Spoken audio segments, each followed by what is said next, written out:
Marc Schaefer, you're from the Committee of the Regions and you're a member representing Luxembourg. We're here at a Fondation EurActiv Stakeholder Workshop to discuss youth policy as it relates to the regions. Luxembourg must have some unusual elements when compared to other countries. Would you explain what goes on?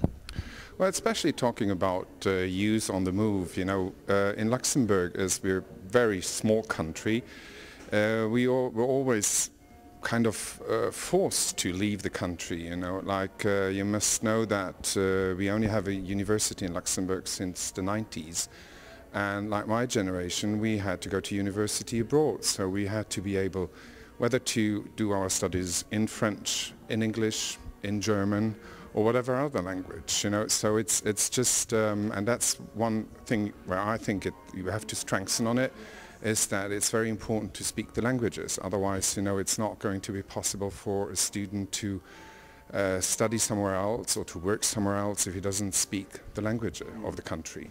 Yeah, I mean, you mentioned a moment ago, it's a very small country. One of the elements, I guess, that's different for Luxembourg when compared to many other places is that there's a difference between member state and regional policy, but potentially they're both the same thing for you. How easy is it to implement?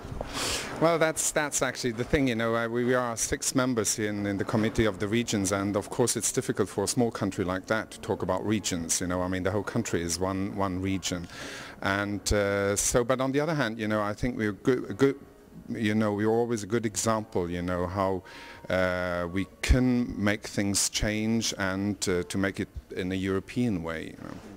In terms of EU regional policy, it seems as though there's a difference between people that live rurally and people that live in cities, the urban population. Do you think there's a difference? Does it affect Luxembourg?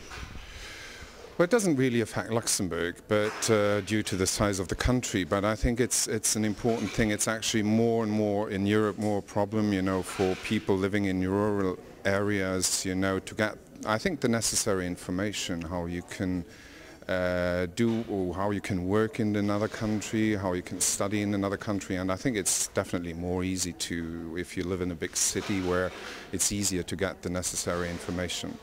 Marc Schaefer, thank you very much today.